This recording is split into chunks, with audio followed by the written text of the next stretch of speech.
Check, check, check, check. Hello, hello, everybody. Let me get situated right here. Give me 1 second. Setting up my computers. Let me do a quick audio check here. All right. Happy Saturday, everybody. Let me make sure I am good to go.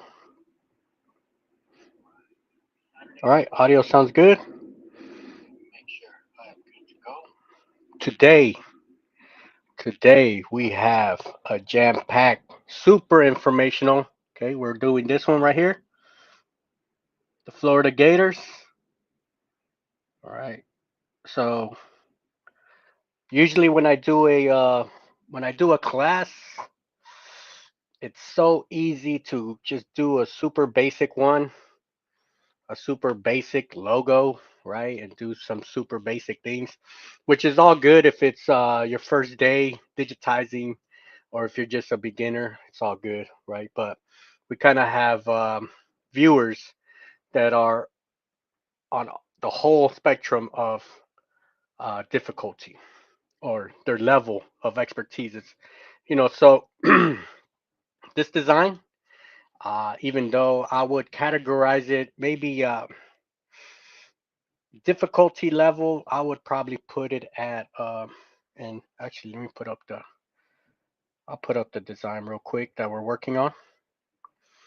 Give me 1 second. I would rate this design as maybe a 8 out of 10 of difficulty. All right, and I'll tell you why. I'll tell you why.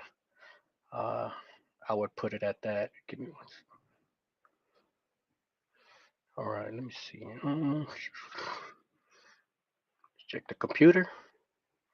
All right.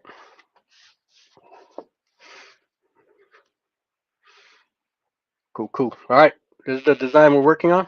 All right. So we'll get into all the details right now in a bit. All right. I got a couple of small announcements to go before we start.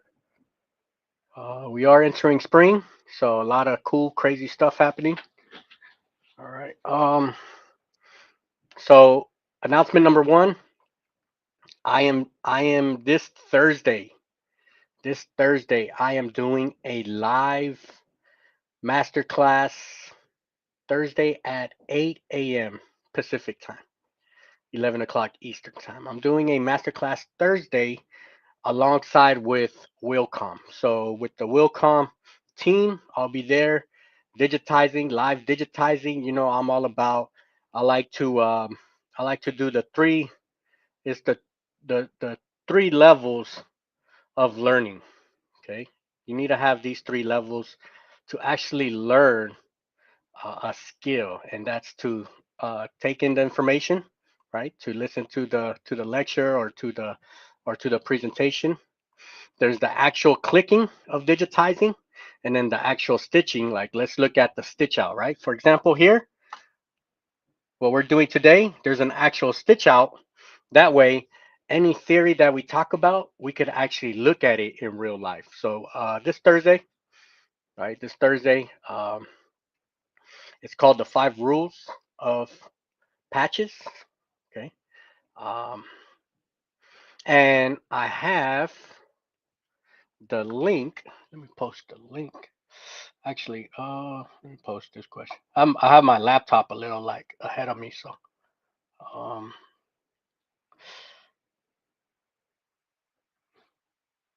it's gonna take me a minute to click on the comments. Hey Barb, how you doing? Glad to have you today here. So in the description, you could go down to the description right now, click on it, and you'll see the sign up page. It's free. All right. Anybody could sign up for it. So make sure uh, now after the class today, um, make sure you sign up for the class. It's I've been prepping for this class for a good minute. All right. So a lot of good information coming on Thursday with Wilcom alongside with Wilcom. Make sure you sign up for it, and the link is in the description. All right. All right. Cool. Cool. Appreciate that. That's the big one for that's the big announcement for today. All right. Cindy, how you doing? Barb, Julie, New Hampshire. Jesse, how you doing, Jesse? All right. Kyle, Central Alabama. All right. So we got East Coast, West Coast, Midwest. Kim Berglund from Canada. All right, all right. So today's class, all right, today's class. Like I said earlier, okay, I'm gonna rate this design. I'll give it a good 8 out of 10 of level of difficulty. But I'll tell you one thing. Once you dive into it and once you kind of make some certain decisions, it kind of goes down a bit of level of difficulty to the point where after you do a round or two, you're like, you know what? Sometimes what I like to do, because if I'm doing a design for the very first time, sometimes, and we're going to talk about it right now, sometimes I approach it not in the best, most efficient way. Sometimes I approach it, I'm thinking that it's the most efficient way, but once I stitch it out or once I'm like in the middle of the design, I kind of think twice about it. I'm like, you know what?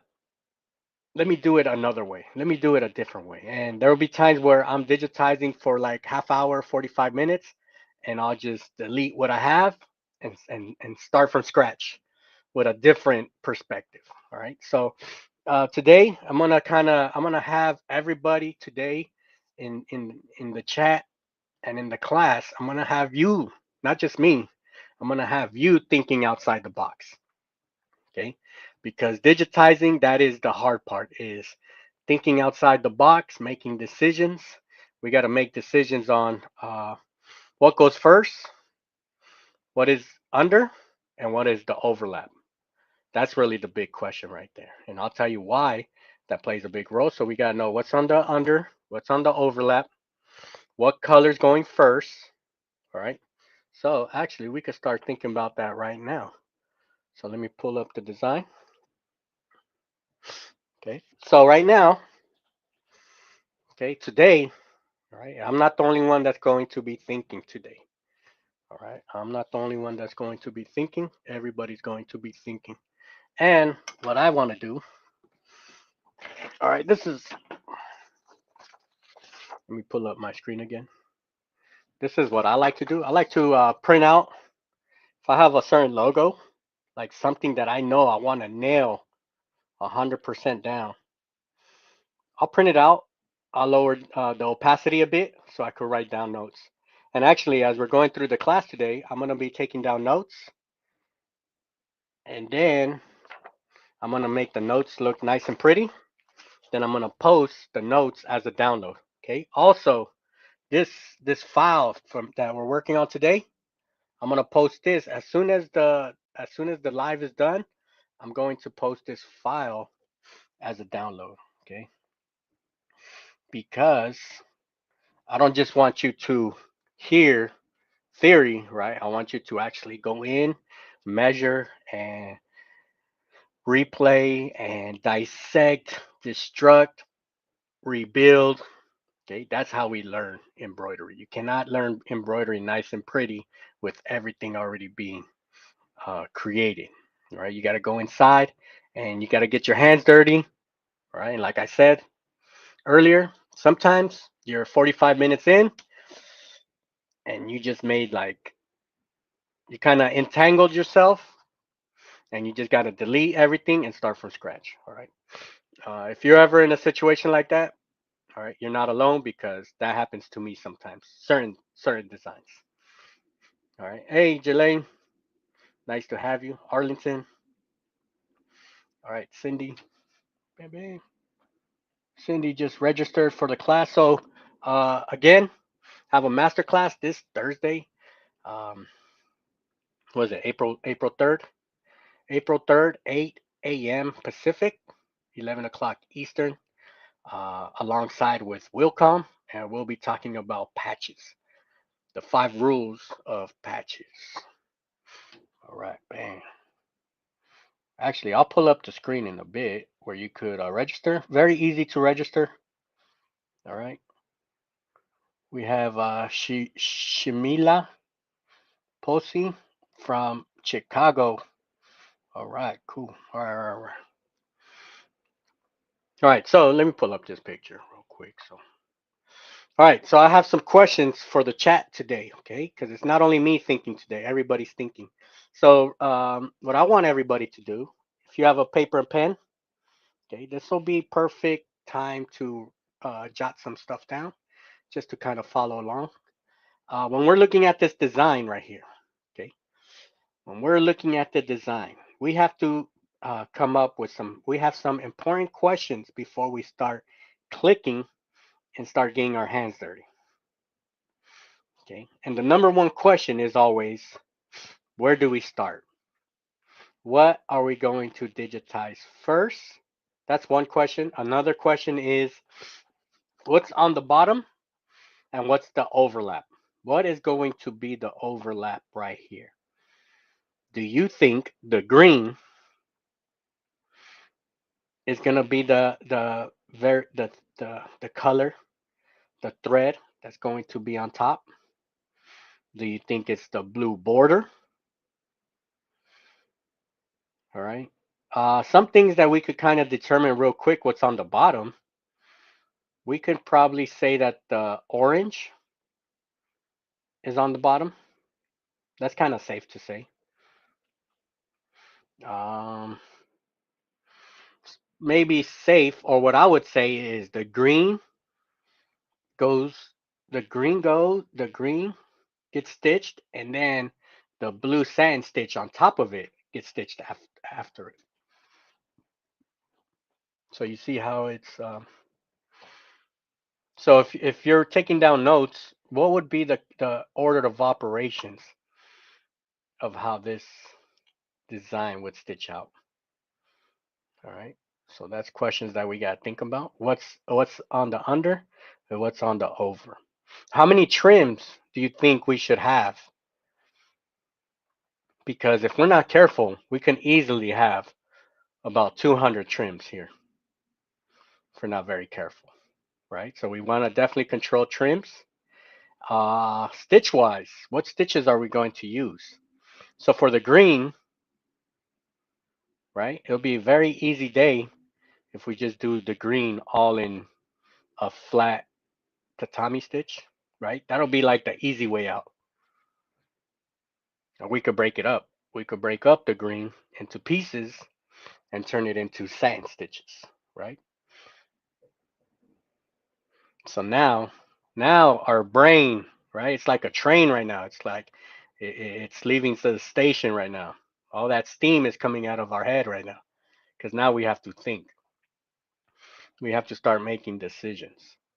And really, for anybody that's learning how to digitize, once you challenge yourself with some basic files, right? Some basic logos, this is one that I would challenge you, all right? Even if it takes you an hour, 2 hours, half a day, full day, a week, this is a file that I would challenge you to digitize. All right. And then I'm going to post my version. And I'm not going to say that my version is perfect because I don't think there's such thing as a perfect file. Because even when I go to the mall, when I go to the stores and I look at these hats, I can always find flaws, right? Especially embroiderers, right? We could catch flaws from a mile away. So we can always, even when you're analyzing my design, all right, I I don't mind people finding flaws in my designs, right? Because even I find stuff like right now, right? This hat that I just stitched out, I stitched it out right before we started. That's why I was like a minute late. Okay. As it's stitching out, I'm like, oh, okay, bam. I gotta tweak that. I gotta tweak this. All right. That's why I'm putting the download as a free download right after we start because there's little tiny tweaks that we gotta do. And this is what I do when I am running a sample. I'm like a hawk looking at my designs. I'm like the biggest judger, right? If that's a word, All right, I'm the biggest judge of my own work, and any little small mistake, bam, I jot it down. And this is what it looks like when I'm looking at the when I'm looking at my thing play out. Right, bam, there's something I don't like, bam, I go right here. And a lot of times when we're sampling out, okay, and this goes even if you're sending out your designs, even if you when you send out designs, like believe it or not, like digitizers sometimes they forget to do little small things, right? They're human. They're gonna have human errors. There's no such thing as everything is not automated.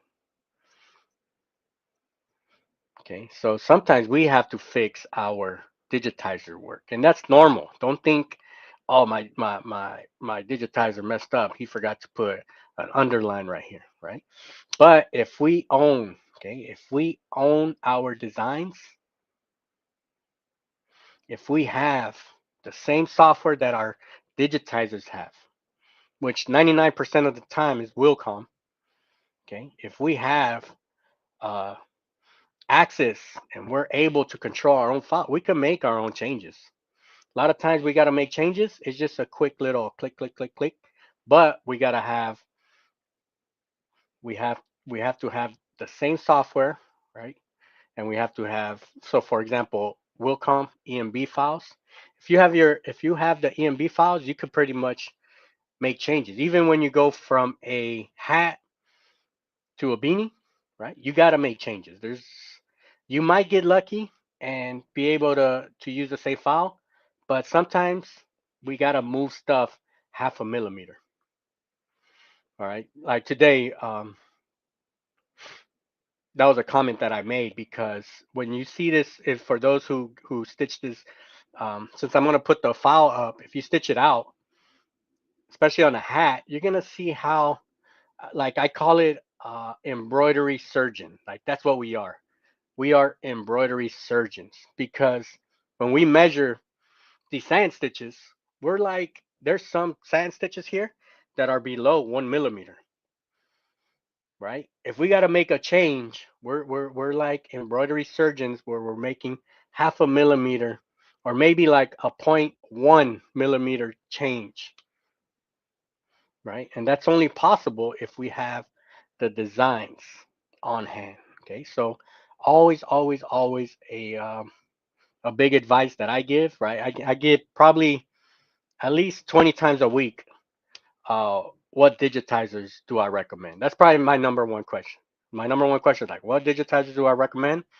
The next question, the uh, FAQ question that I get is, what machine should I buy? Right. The second one is a little harder to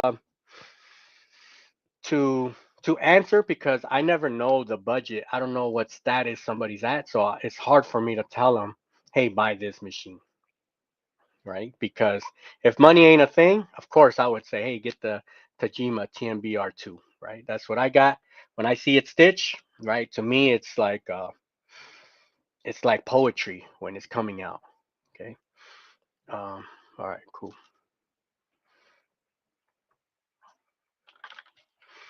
All right, and then oh yeah, I put my computer so forward in front of me, but I do appreciate this comment, Julie. Find that digitizers you don't also embroider have a totally different outlook on patterns.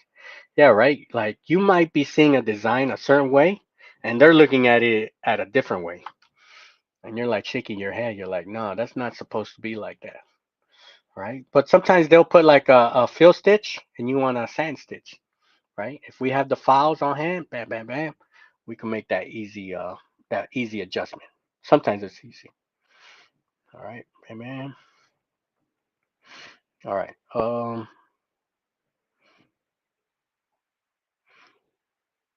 then Rugi Crafting, she's gonna be on a cruise on Thursday. Is there gonna be a recording? Yes, there should be a recording. I don't know when it'll be posted though, but there'll be one. If when you do come back, if you don't see the posting somewhere, just message me somewhere, and I'll make sure you could check it out because definitely want to check that out. You can still register for it, and that way you could get alerts if the recordings do come up.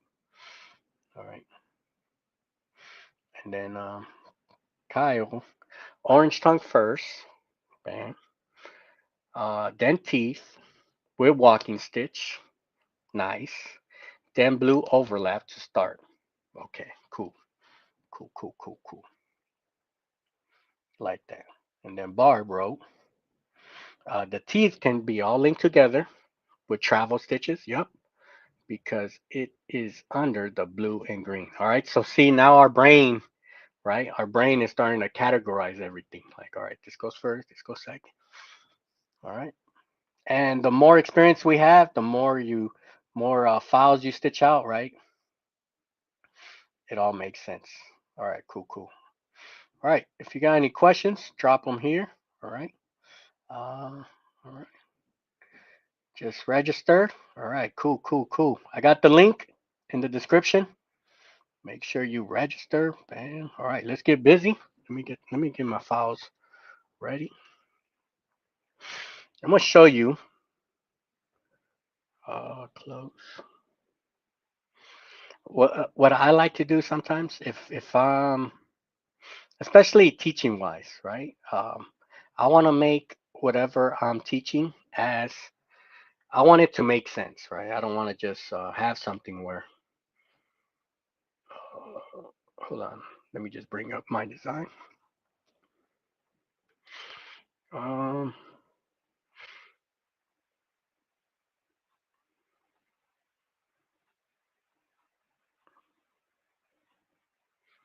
Oh, right here.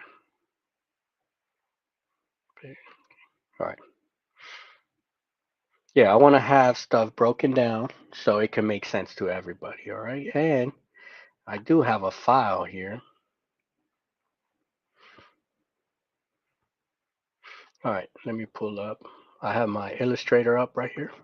Anybody familiar with Illustrator? All right. Um, I'm a big fan of logos, designs. That's why it's taking me forever to create a logo. I still like, believe it or not, I haven't created my own logo yet because I'm probably like on version 100. Okay, trying to get it perfect, but it's coming soon. It's coming soon. But let's. Um,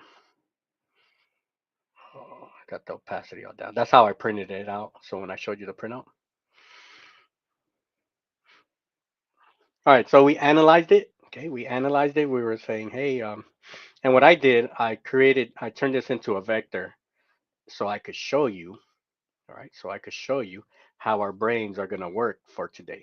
Okay, um, so really, this is what the public sees, the whole world. They see this design, but as digitizers, okay, as digitizers, this is how I see it, right? I don't know about y'all, but when I'm looking at files and I'm ready to go in and start digitizing, right? I see a breakdown like this,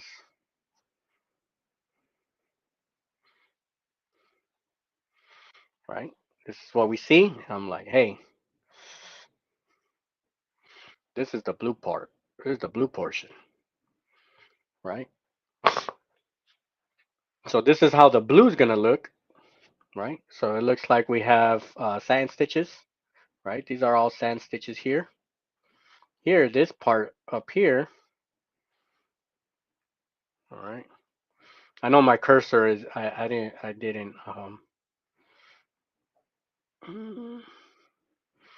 put my cursor so y'all can see, but okay, this will be the fill, right? This right here. Everything else really to me is looking like sand stitches, right? If you agree. Uh, this is a question here. So we have sand stitches around the teeth, right? You see that? But here, should we add sand stitches around these teeth, right? I would say yes to give it just a nice clean overall look. All right, here we're back to, all right, and then our alligator or the head, right? The green. This is looking like sand stitch, right? I call this the little islands. When I was digitizing, it looked like a little island to me right here. We could just go from 1, 2, 3, right? Really, my goal here, this whole green should be all done in one stitch, right? Without any trims. Easy, right? Because once we come from here, right, we should be able to jump to one of these. These are like little islands also. All right, then we come. Now, I want this green portion to all be sand stitches, right? Flat tatami, to me, super boring. Sometimes we gotta use it. If it's a full circle, of course we're not gonna use sand stitches. We're gonna use a tatami. But in this situation, right, we wanna give the head some character, and sand stitches builds character. That gives us character. So in order to make it happen, we need to break up our alligator head into pieces. For example, this piece that's coming down below, that could be one, ends here. Then we start with another one here, big, right? We could take it all the way up to the nose, right? Of course, we have a limit of how big our sand stitches should be, so that would kind of play a role. The top of the eye, that's its own sand stitch, and then the top portion, that's its own, and this little piece right here, right? That's its own sand stitch. All right, so far nothing too crazy, right? I would say so far it's not too crazy, but I think once we break it down like this, it starts making sense. Because if you try to do everything, if we try to digitize this all in one shot without thinking, I'm telling you, because it happens to me. We're gonna put ourselves, we're gonna entangle ourselves. Is really what it is. All right, and then next, okay, we got the orange. Bam. Right? So these are where questions start coming up. Like this part right here, the tongue, right? This is the tongue portion. Should this be a sand stitch? Should it be a fill stitch? This is where it's not right or wrong. Okay, this is not where it's right. It's really how do you want it to look?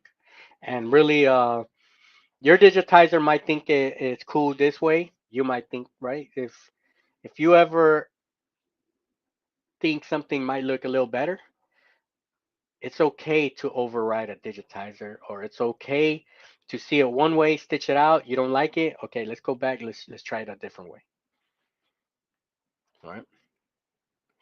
And then the outside orange, right? Of course, sand stitch. Easy. Bam, bam. Then we got our teeth.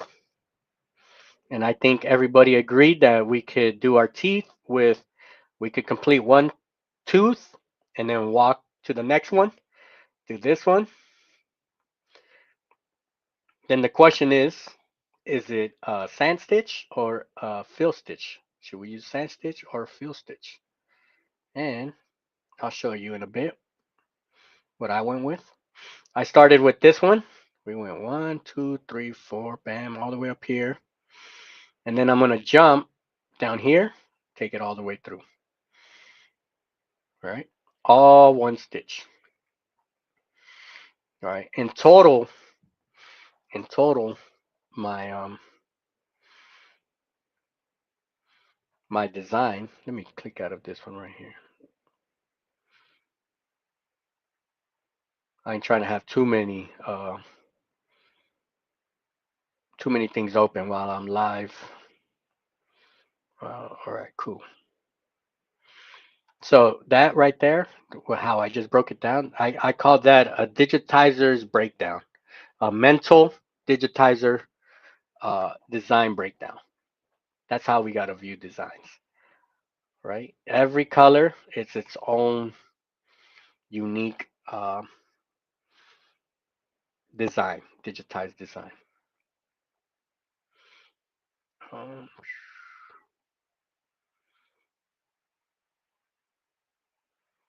Hold on. All right, cool. Let me pull up the software right here. All right, y'all ready to digitize? Actually, let's go backwards and let me show you the final design, and then we'll get it, right. That way, you know what I'm talking about.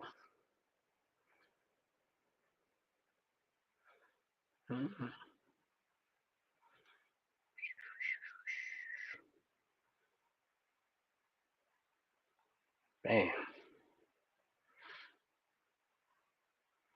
all right. And just as a reminder, this design, I'm gonna have it as a free download, along with some of my notes that I'm gonna take here. Right, I'm gonna print some of these out. If we were in a class, I would pass each one of these out to each student. Bam, here you go, here you go. But I'll probably put this one also as a download. So, and I'm gonna show you my notes. Because what I like to do, right, a year from now, I'm gonna forget about what I just did today, right? I'm not gonna remember. I'm not gonna remember the little small settings that I had and this that. But what I do, I have a fold. I have folders and folders right there with just notes of every design. And if I ever encounter a certain situation where a design is similar, I'll refer to my notes and say and see, okay, in this design, I use this setting, right? Let me try this. Okay, but uh, yeah. So I'm gonna have the design um, right after this class. It will probably be up for like a day or two. All right, so be sure to download it. I also have the link to the Wilcom masterclass on patches this Thursday at 8 a.m. Pacific time. That's April 3rd. Let me double check. I don't want to be giving you guys wrong.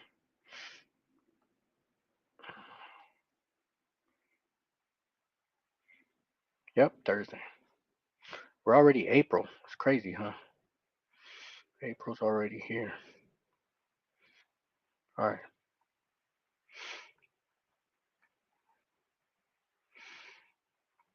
All right. Y'all ready to see it play out? Bam, bam. All right. Bam. So here is the engine. I call this the engine because as you can see, all my tools, look at this. I got every tool you could ever think about right here. Like I could literally build a house with all these tools right here. Okay. Um,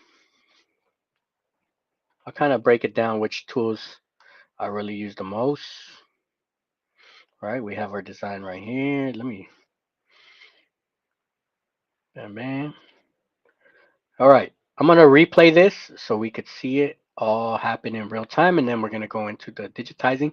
I do want to dive deep. I know a lot of times we don't dive deep into the settings.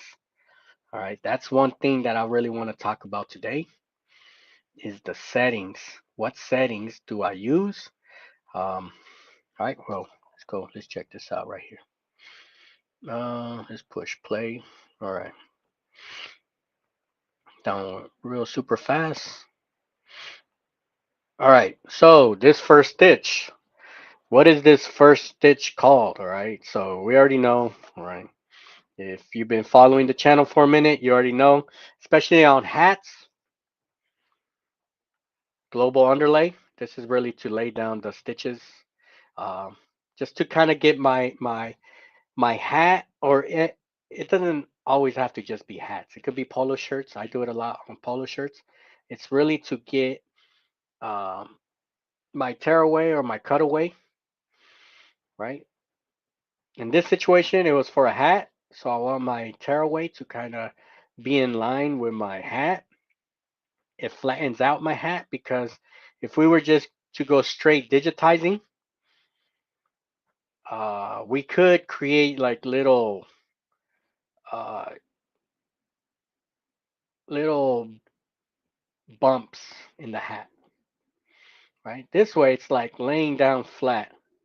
It's like we're doing some gardening and we're laying down our soil nice and flat, right? Our foundation is nice and clean. Everything is on the same page right here. We're not going to get any ripples, any waves. Especially on hats, you get a lot of waves, and then you start losing registration. And in my situation, even though right now it's like a color purple, um, of course I'm gonna match it with my color hat. So I put a color white here. Okay. And what I'm gonna do, actually, I'm gonna hide this just so when we see the replay, we don't see that part. All right. So what do I start first? Okay. I'm gonna do the blue part, so you can kind of see on the right hand side. It's kind of like a little clue of my order of operation, right? So we have this little portion of the blue. This part was a sand stitch. This part I made it a fill stitch, right? Why? Really, I don't know why. I could have made both of them fill stitch. This part right here, I did make it a fill stitch, right? It's a little bigger. And I only went up to this part because the other areas, they're going to be covered with sand stitches, borders around the teeth. All right, let's speed this up a bit. All right, and hold on, let me pause this. Okay, it's checked off trim. It's gonna stop when there's a trim. Of course, trims is my enemy. I hate trims, unnecessary trims. Right? If we do a color change, you have no other choice, but you gotta trim. Right? Or if you got you got the needle on one side and you gotta move it to the next side. Right? Okay, so we're doing this as a sand stitch. So you see how I walked up to here, right? Going pretty deep here. I didn't go like exactly. If I were to have traced it exactly as the picture, right, and it would have been super thin. That's why I kind of went out, pushed it, and very important right here. Whatever is under can be distorted. All right, and I'm gonna get into the details of what that means. But whatever goes under can be distorted. Right. For example, here, of course, this blue sand stitch, it's not following the the design perfectly because it's gonna get covered. I can distort it. Look at how far from the yellow I went, or from the orange I went. Right here, uh, one of my lessons learned on these type of designs, these rounded ovals. When you round these corners, that's where you start getting gaps. So a lot of times I like to pull the under. We're gonna call this blue part the under because it's stitched underneath. We can distort the design right here. That's what we're supposed to do. Whatever goes under, we can make it a little bigger so it could cover that gap. Whatever's on top, that has to be perfect. We cannot alter the top portion because that's going to be visible. Here, this blue part, okay, we can go out of the picture trace because this is going to get covered up. All right, bam. So we go here, we walk out to the other side. We got our trim. All right. See our next one. All right, we're doing the tongue. All right, so the tongue, I'm going with a fill stitch. You could see one thing, I have an underlay, but I opened up the underlay. I put it, I think it's a spacing of like 6 millimeters or 8 millimeters. I think usually underlay, they space it out at 3 millimeters. So it looks really, to me, that underlay looks like a edge run, like kind of like a makeshift edge run. And then we'll talk about how to adjust settings. All right, bam. Walks to that little piece right here, right? We had a little piece that was right here. We didn't want to forget about it. Then we go to that one, bam.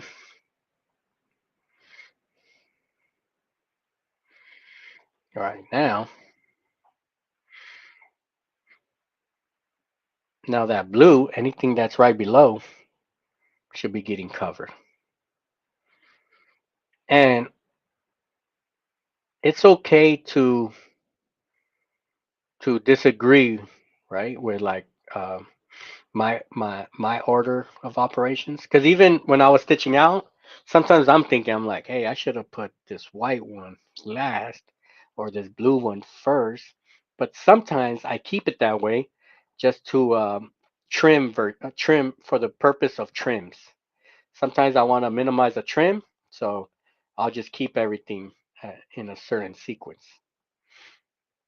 But I'm telling you, if you ever find yourself where you want to override a digitizer, that's fine because you're at the end of the day, you whatever you stitch out belongs to you, right? But you can only do that if you have the access to the files.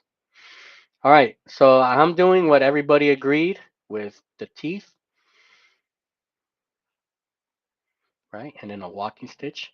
One thing that you could see, I'm manually putting walking stitches here because I do not want uh, I don't want to use the closest joint because then it starts breaking. It could potentially break up my teeth.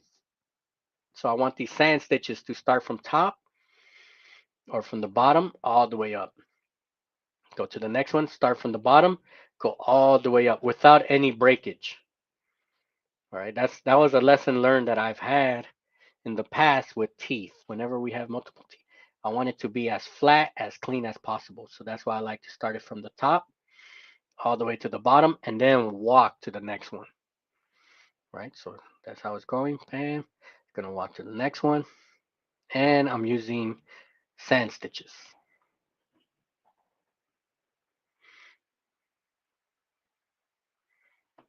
Bam, same thing here. Bam, walking to the next one, and you could see the route. My walking stitches is following the route where I'm gonna have that blue sand stitch right below. Bam, okay, and then it's walking to the border now.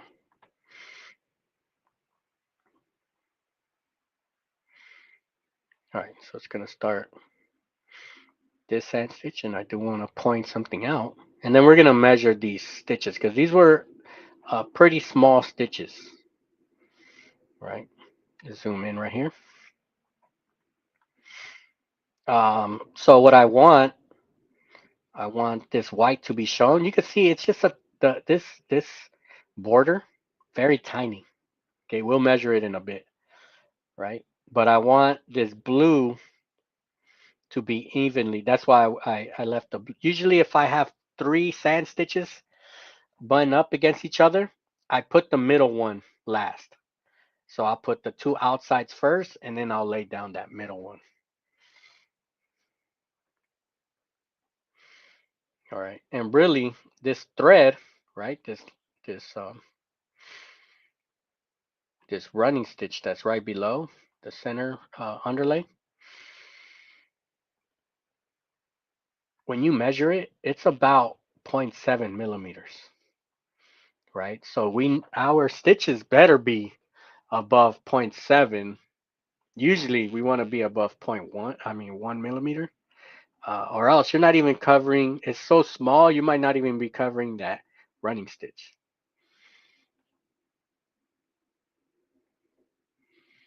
Right. We definitely want to go a little bigger because if we were to digitize exactly like the design, we'll be very, very tiny. And of course, we would get gaps.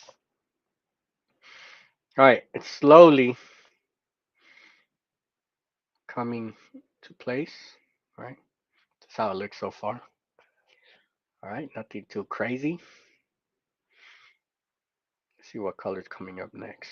Bam, we got this blue. All right, so that middle blue one that we just talked about. All right, trim there. Now it's gonna ride that line right down that center. Okay, that's what I'm talking about right here. Okay, we're gonna measure that. very small. Let me see. I'm looking at my hat. And this is where I'm talking about that really as digitizers, we are embroidery surgeons because if we ever have to make a little small adjustments, I'm talking about we're probably at the zero point 0.5 millimeter distance right here for doing any changes. All right. And then later, I know I'm promising a lot of stuff for later and later and later and later, right? Um, Later, I'm going to take a picture of this hat so you could kind of see it. I'll see if I zoom in right here in the camera, but I think with a picture, you could kind of zoom in and see it real good. But the lines, we want there to be an even, right? Everything has to be evened out. We don't want one side, like we don't want this side to be thicker than like this side right here, right? We need everything. And what really helps out is when we do that initial global underlay.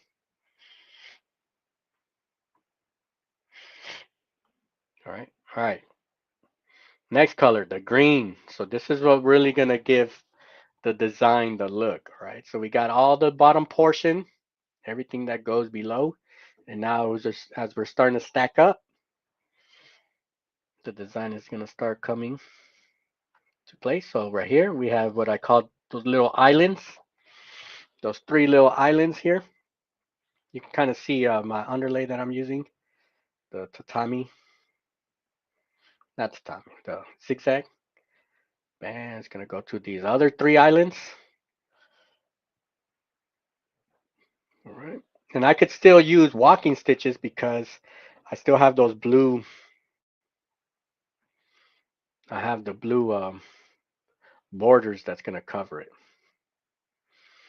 All right, now here, I'm starting to get my long sand stitches. And really, this is what's going to build character to the design. These long, full stitches. So you got the bottom portion of the jaw. Bang. Now it's going to create the top portion. Okay, and you can kind of see how I broke it down. And of course, there is no right or wrong answer of how to break down your sand stitches.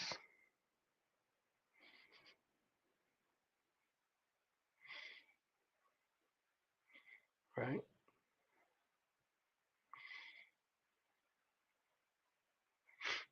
the top portion of the head,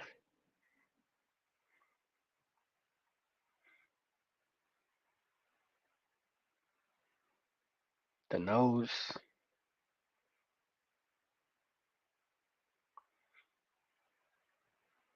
All right, so this is really the part that gives it character right here. Bam. One thing that I might or I should have done, maybe gave it a edge run. Let me see. It looks all right. Right, sometimes you could do extra stuff, even though it doesn't look bad. Usually when I go that long of a sand stitch, I put a edge run. All right, so we did all that in one stitch, right? So pretty good. Our sequencing was on point. And really that sequencing, it's not something that's really the time consuming for me. When I'm looking at a design, I'll stare at the design, I'll write down the notes or I'll draw the outline. But that's really the time consuming portion for me. Is trying to figure out what goes first, what goes second, what should get overlapped, how much overlaps. But once I make that decision, then I'm good to go. All right. Next color, white. We're going to go back to the white. So we got the eye. Of course, we can't use a walking stitch because we have nowhere to walk, right? We could walk in between where there's going to be a border, a blue border, right? But really, I don't want to. Those little small detail borders are gonna be so thin that white, if I do put a walking stitch, might be visible. So I'll take it. I'll take the hit right here and cut it and move on to the other area here. This white portion, all right. I probably didn't need, see that you catch stuff like that on the replay. I probably didn't need back and forth walking stitch like that. I probably could have just done one, or maybe I don't even need a center underlay, right? I'll keep it there. That's fine. So it's going.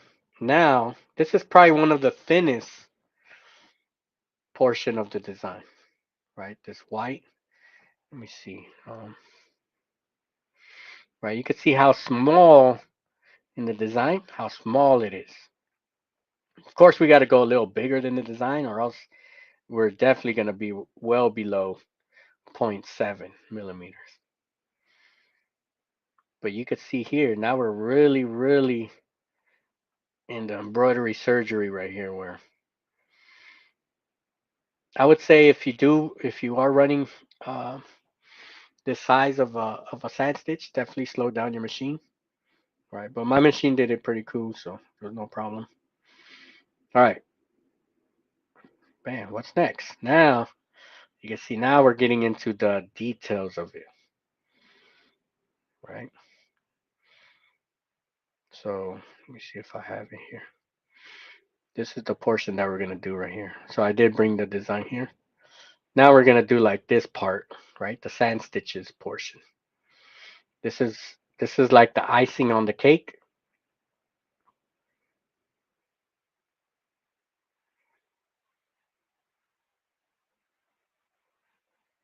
Right, and bam, we'll start right here. Really just, and another thing, we're doing thin sand stitch borders. And let me pause it real quick right here to show you something cool. You can see my white sand stitches. I went way past the actual design, like the teeth, right? I could, since the white is the underlap, I can distort the design on the underlap. But you don't want to distort the design on the overlap, okay? So to avoid gaps, we want to expand the underlap a tad bit, right? Also, it helps me for, so these teeth, if for any small locations, they're not so tiny that they disappear. That's why I kind of made it this big, and satin border is really gonna give it the design look. All right, so you can see how it's gonna cover it, right? It's gonna do a nice clean coverage. So at the very end, the teeth are, right? So at the very end, you can see here, the teeth is the actual design where it's supposed to be. All right. That's one thing that I really want to emphasize today is whatever is below, the under can be distorted, right? We can deviate from the design on the underlap, but the overlap, that's what has to be 100. That has to be as perfect as possible. Sometimes we do gotta deviate from the design if our design is too thin, then we could kind of adjust it.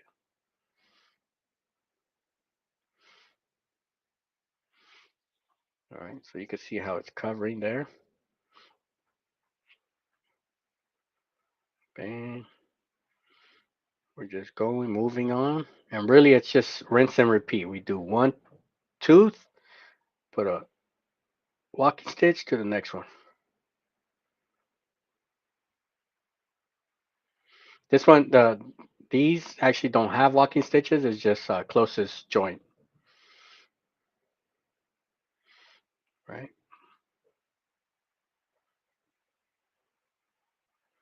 Walk over there. Okay. And these are just gonna, it really is bringing the design all together. because it's combining the green with the teeth with that in the middle. Then as I'm looking at my hat, I could decide, hey, do I want this blue sand to be a little thicker, right? And what I usually do, if I do want it to be a tad bit thicker, I'll just increase the push pull. But in this situation, it was good. Came out. Then I'll zoom in the hat so you guys could see also. All right, now we're walking here, and really this is just the detail portion. This one right here, we got to nail right because this is where everything comes together. Right? I'll speed it up a tad bit.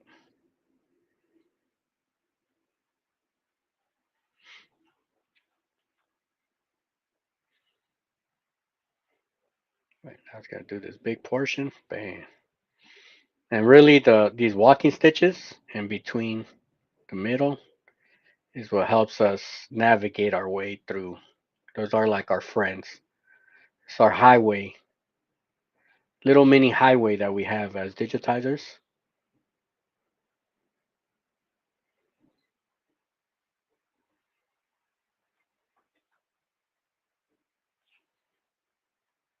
So here, let me show you something. Here, we got to be careful because we could start losing our white line. Okay. I was thinking about whether I should go blue and then white at the very end. Okay. But then when I did stitch it out, sometimes you just got to stitch it out and see how it looks. And once it came out good. So I'm good with that. But if I were to have lost this white, okay, either I bring out the white a bit or maybe think about doing the whites after the blue, right? The only thing I probably would have had to cut up this white into two pieces, which I didn't want to do. Right.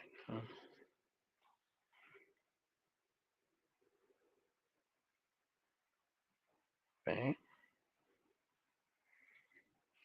Okay. So cut right there. Now it's the eye, right? This part is branched off, so it's like let's pause that real quick. Oops, my bad. Cause let's do that in slow motion. All right. To me, the eyes. This is the make or break part of the design because the eyes is really what everybody gravitates to, right? In the design. This one has to be done correct. So let me slow it down.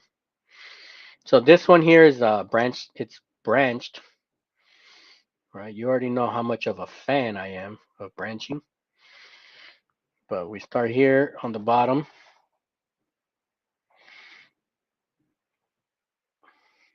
Okay, we're just covering this here. But I do want to show you the inside of the eyes. It's done by a walking stitch, right? This part right here.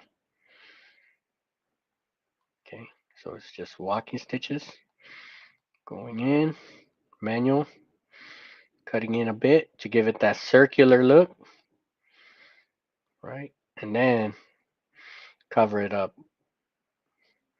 with the sand stitch right here, right? So you can see how it kind of has a circular kind of look. Bam. All right. You see how this eye portion has like a little circular look. Of course, I didn't want a sand stitch to be going this way. It'd be too tight. I wanted it to be kind of shown here. All right.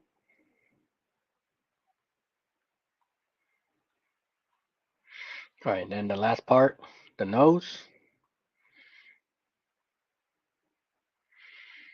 Bam, right here.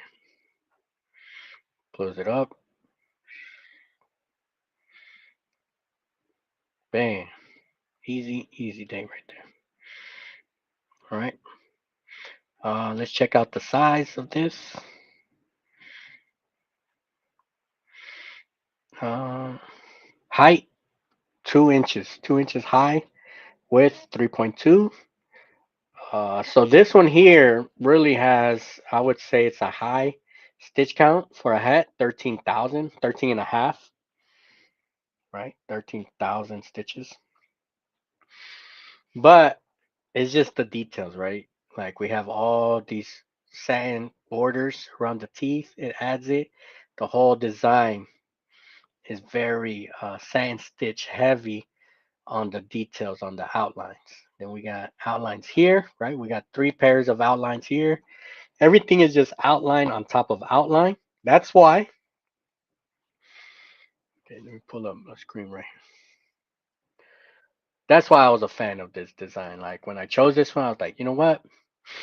It's easy to try to put a super easy block design that it's gonna take us like 2 minutes to digitize, right? But today, when I put the file, like really go in, measure. What I like to do if I'm ever analyzing designs, I like to measure the overlaps. How much overlaps did you put?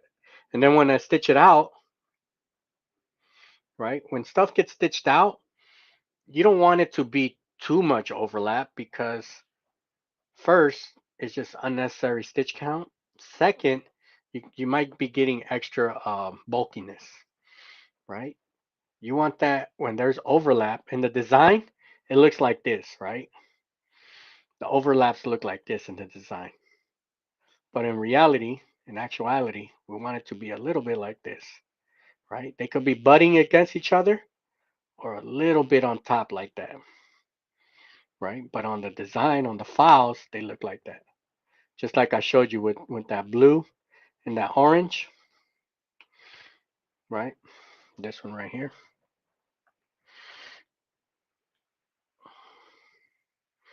This one right here. That looks like it's unnecessarily too much overlap, right? But when we see it stitch out, it ends up evening out. Okay, that's really the stuff. And then so one little change that, well, I'll show you my hat right now. Hopefully it's not too bright with the lights. Let me show you right here. All right, so you can kind of see it right there. Mm.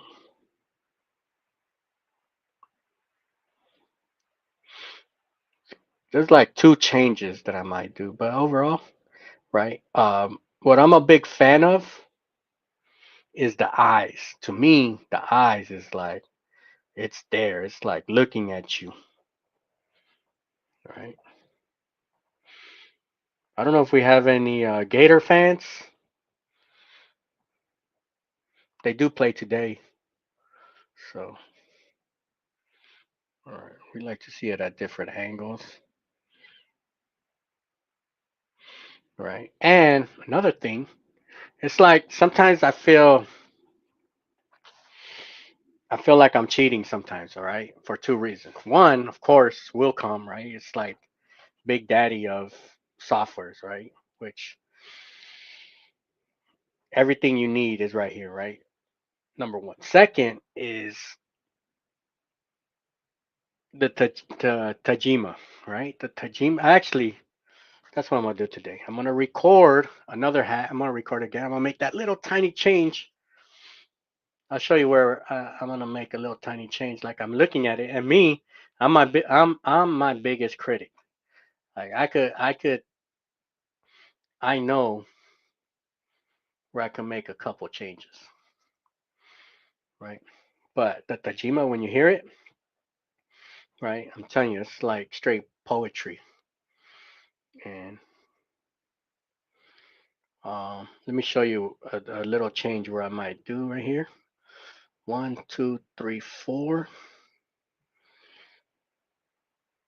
tooth, and here. All right, let's go right here. So, all right, like I'm saying, there's no such thing as the perfect design. So this one right here, kind of like you can't see it when it's like this, right? But when you go under, right? And I'm telling you, like this is absolutely normal. Don't ever think that a design once it's digitized, like you shouldn't mess with. Like I know a lot of times we get scared. I don't want to touch that design, and the digitizer send it back. I shouldn't touch it. It's 100% normal to go in and make a small adjustment. See, because right here, this little mistake that I'm talking about, okay, it's right here, and really nobody would ever notice, right? It's just us embroiderers.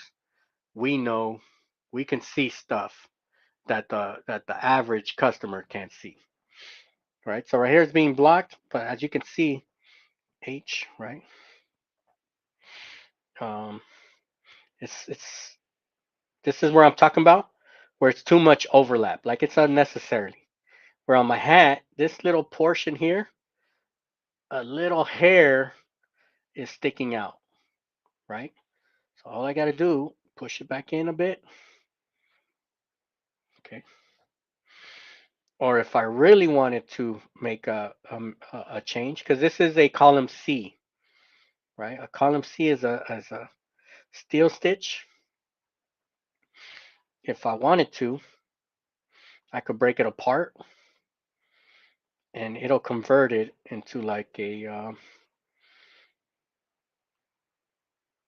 column A stitch, right? So I could put a square here and then bring this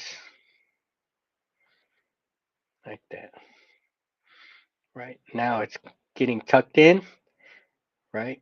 It's getting tucked in right there, and it's not affecting that green portion that I'm talking about.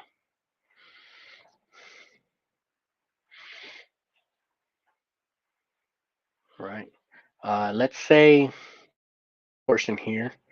A lot of times we can't see it until we stitch it out. What changes need to be made?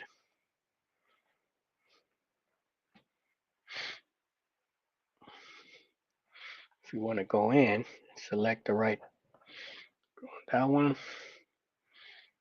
T, H. Right. Let's say this part. You see how it's kind of going in. Let me delete that. Sometimes when we're tracing, we're so zoomed in that we don't see the big picture of things, right? So let's say we just want this to be a tad bit out, right? We could do little hair changes.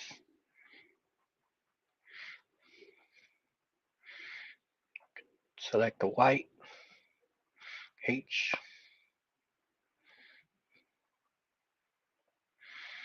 right? Let's say we want, and this is where I'm talking about where we're sometimes we gotta be embroidery surgeons, right? Minute changes right here. One, two, three, four. I had a little orange sticking out right here on this one. One, two, three, four. Right here. And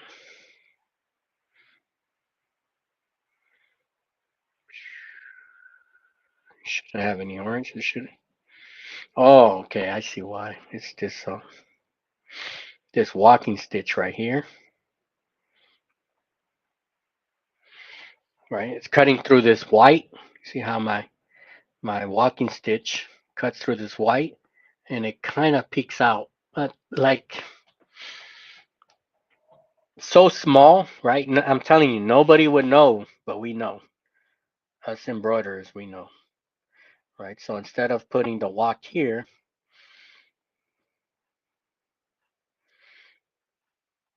I'm gonna put the walk from here to here. Now it doesn't affect it.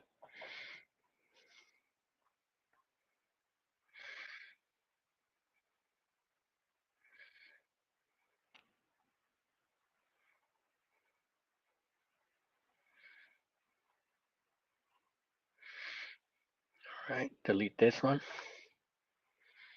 right? So then all I do is I'm going from this one, pushing control to select this, then get this one, and then put my sequence, right? So I can put it in order. And then of course I gotta move my H because it was ending here. I'm gonna end it up here. Bam. Shouldn't affect. And here, H,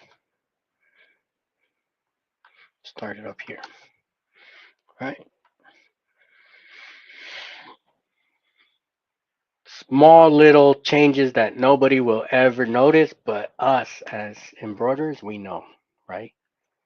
That's actually, I might make me a hat that says an embroidery surgeon. I gotta write down that idea. Embroidery surgeon, right? Because that's really sometimes I find myself making changes, changing something from 0.17 to 0.22, right? Like who's gonna know? Who's gonna know that difference right there? All right. All right, cool, cool, cool. All right, I think we're good with time. All right, I'm gonna make little tiny tweaks to the design. I'm gonna put the design for download. All right, you guys can stitch it out. Um, see how it looks. Uh, maybe I put it on the black hat because you can't see the white border, right? Because it's a white hat. Um, but the white border really makes it stand out too. So let me get into some questions right here. See if I move my computer without messing anything up. Um, Julie, what was the machine that you recommend again? All right, so to me, uh, so like I said earlier, this is the second FAQ, like the most frequent asked question that I get. This is number 2 right here.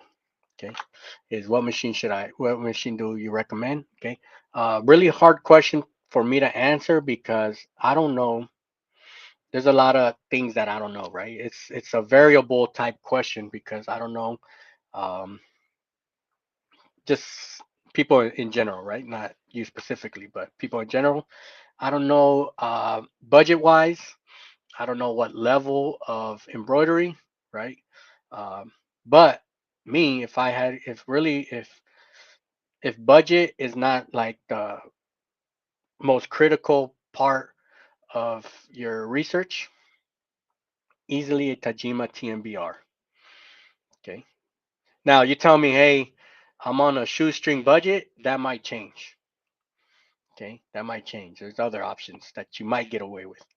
All right, but overall, I do like to recommend the TMBR. And actually, I'm gonna stitch this hat out again, just so y'all could see, because I stitched that out in the morning, and I really wish that I was recording because to me, it's art, seeing everything come together, everything line up, and just the sound because you can control the presser foot. That's why I recommend the TMBR too, because you could um you could control the presser foot so it's not slamming like bah, bah, bah, bah. Because trust me, some of my other machines, like it sounds like there's a party right there with just slamming bah, bah, bah, bah, bah. Right, this one's like da, da, da, da, da, da, da, da, and you could hear when you have the presser foot correctly leveled, right? Da, da, da, da, da, da, da, da. It sounds so nice. It sounds like music. Okay, but yeah, that was the one TMBR2. Might get another one. It really it's a space issue for us right here. All right. Um,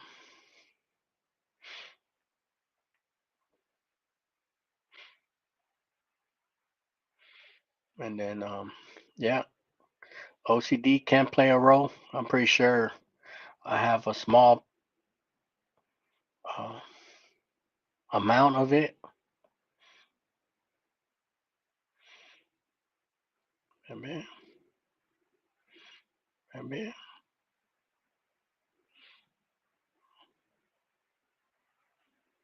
And then, so if you're trying to make it production friendly, what can you do to cut stitches? All right, you definitely, we always want to make it production friendly. Okay, so number one that we did, we eliminated cuts. That's the number one thing to make it production friendly, right? That's like already half the battle right there. Second, there's some designs you can't, I mean, you can't really do anything, right? You could probably play with stitch with density, try to find the sweet spot of density. You're only gonna save a couple. You can save a couple uh, hundred stitches, which if you're doing 100 hats can play a role. You can maybe add underlay, more underlay, less density. Okay, but in something so small, adding density wouldn't be too in our favor here. Um, Sometimes there's just some designs, right, that are not production friendly. Um, Something like this, 13,000 stitches. The only way to be production friendly is to have more machines. That's how you become production friendly. Um, Having a one head machine sometimes wouldn't be the best deal to do something like that. All right, but that is a good question because now we're thinking outside the box. Like, what can we do about it? There's certain designs. If we had a bigger single color, of course we could do an applique. Okay, we could probably take away some details. You could delete some colors, maybe, as long as the customer agrees, right? Which a lot of times they don't. They want it to look exactly the way it is. Some designs, right, we have to remove some details because it's too tiny. All right, but that was a perfect, excellent question right there. Um, all right, nice to see everybody here. All right, Scott, Sunrise Tactical Gear in the house. T-Town, Evelyn. All right, we got the replay. All right, we got the replay all day, every day. We got Doug going to Knott's Berry Farm. All right. Yeah, today's a family day for us. That's why I had to start super early this morning. All right. And then Bar, appreciate that. The Illustrator breakdown. Yep. To me, that's like Illustrator, graphic designing, and digitizing. When they come together, everything just makes sense, right? Everything makes sense. Everything is just shapes. Really, that's what we're doing when we're digitizing. We're making shapes. What really separates graphic designing and embroidery is graphic designing is like two-dimensional, right? And embroidery is not only like it's three-dimensional times three because not only do we gotta worry about the actual tracing of the design, we gotta it's like we're walking around our designs. So we gotta know, hey, where do we walk to our next part? Can we walk, or do we gotta jump, or do we gotta trim? Okay, um, my stitches, right? Print is just print; it's just flat. Stitches, they gotta move at a certain angle. They gotta move at a certain distance, right? They gotta space each other at a certain distance. So there's so many variables, right? There's probably like 12 main settings when we're talking about embroidery. But when you see it, when you break it down first in Illustrator, and you don't necessarily have to take it to Illustrator, you could break it down in your head and take notes, right? It does help when you break it down um, in your mind first. All right. Hey, Delonda, good to have you here. Uh,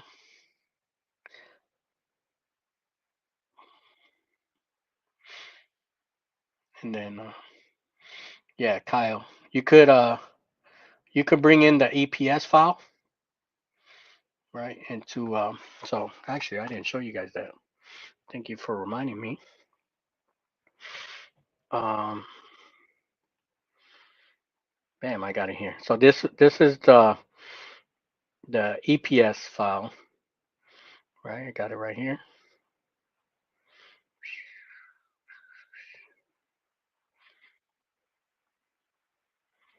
Oh yeah, that's right.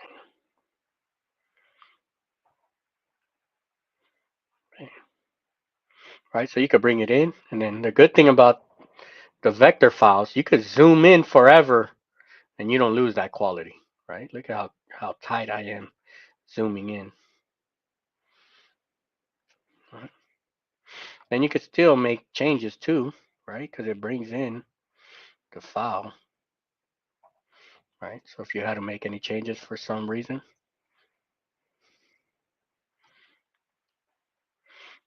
but yeah, this is how the breakdown right here.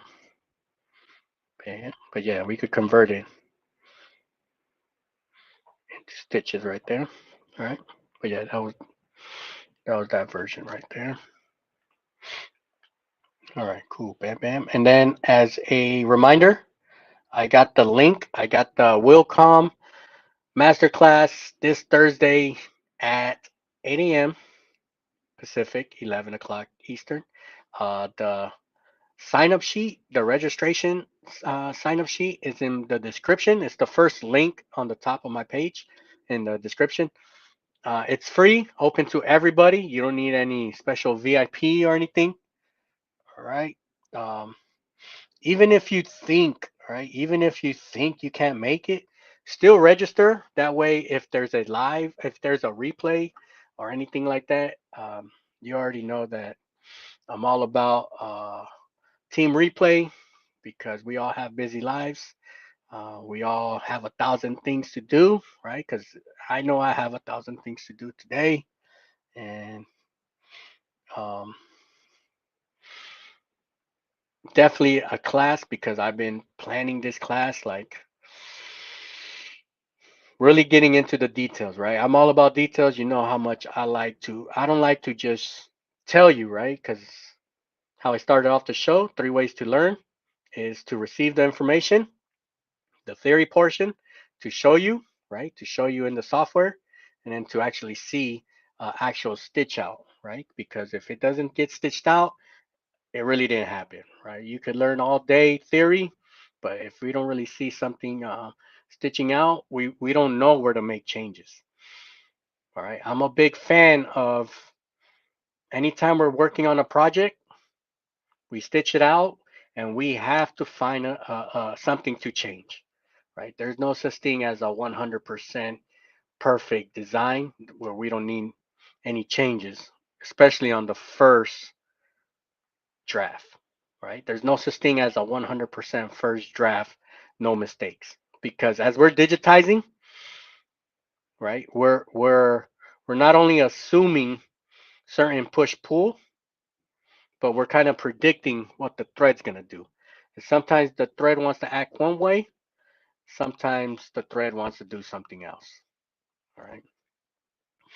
All right. I think we're good with questions. Um, uh, and then, oh, this is a good question right here. Have you ever had one thread that would not get the tension right no matter what needle? Yeah, yeah. That's always. And then Barb had a good answer right here. Yes, you can get bad pull of thread. My response. Before throwing it out, I would say switch the needle, right? Switch the needle. Might be a needle thing. It might switch it to another um, location. But I do think your machine, I don't know, right? I don't know why this happens. I don't know if it's only something that happens to us, but our embroidery machine only likes certain threads. There's certain threads that it will put up a pissy fit if we give it this thread. All right. but our machine likes candle thread, Madeira thread. Those two, yeah, all day. All right. We've tried other ones. I really don't put the ones that my machine don't like because it might just be a personal machine issue, right? But there's some thread that I will definitely not use. All right. Then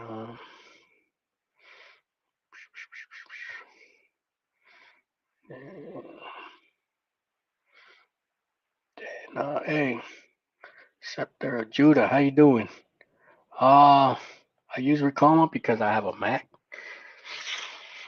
and that's the only company that I know that works with both Mac and PC. All right. Okay, just Recoma DST files, so it could use any computer. But digitizing wise, okay. Uh, what I my personal the way I like to do it, I have my graphics computer, of course, the MacBook Pro, and then I have a computer that's just used for digitizing, which is my PC. Okay. Um, Usually, uh, PCs, all right, they're real good for digitizing, but editing, graphic designing, MacBook, and then my own um, digitizing just PC. But the Recoma the Recoma just uses DST, so it doesn't even matter what software you use. It doesn't have to be like a specific software, be any software. As long as as long as you save it as a DST file, you're all good. All right. Um, and then yep, Cindy King. Just like to be able to run designs quicker, running a large quantity of caps. Yep. Machine time is money. Yep. Efficiency, right? Efficiency. Uh, then I'll put this on the to-do list right here. Ben Baya, can you please show us your way in digitizing different types of trees, especially palm trees and maybe flowers too? Yep, that'll be cool. Uh, and then taking time to review the digitized file, in my opinion, produces high quality stitch product. Most people learning digitize want everything to go fast. Yeah, so thing with digitizing when you're learning digitizing, the 10,000 hour mark plays a big role. Like you have to be in there. You have to be clicking. You have to be stitching. You have to be analyzing and making changes. Right? There's no way around it. But when you have the tools, okay, when you got the tools, it makes it a little easier to do all that. All right, I think we're good here.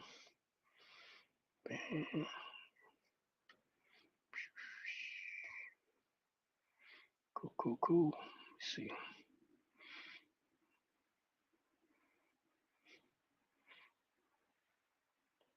All right, cool. So Thursday, see y'all Thursday morning.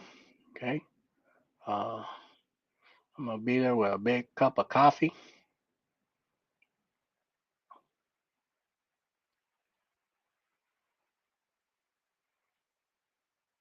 Then Scepter of Judah. That's why I chose Racoma machine.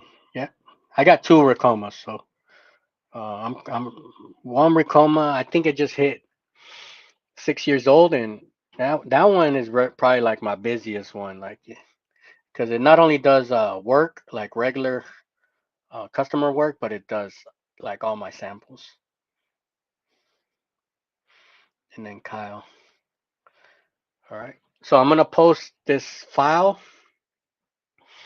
I'm gonna write some notes right here. Like I told you, I was gonna write some notes right here. Post my notes, class notes. Post the files. Give me like what time is it? Give me like an hour. Okay, an hour. I'm gonna post it in the description. Probably have it up for like a day or two. So make sure you come back, grab that, save the link, Okay. And if you got any questions, if you're on the replay, of course, um, leave all your questions, comments. And then if you can, everybody, if you're here right now, if you haven't hit that like yet, hit like. Let YouTube know we are definitely in the house. That you enjoy the live embroidery classes. Okay. And at any time, if anybody has any suggestions making the class, um, if you have any suggestions on improving the class, I'm always open for um, any type of feedback. Okay, I love feedback. I love anything that if there's something specific that you learned today or something that you do want to learn, all right, let me know. Let me know. I do appreciate. All right. And other than that, I think we're good to go. Hey, Kingsbury, good to see you here. All right. See you Thursday. Yep, Thursday morning. Make sure you all register Thursday's class, and I'll see you on the next one. Peace out, everybody.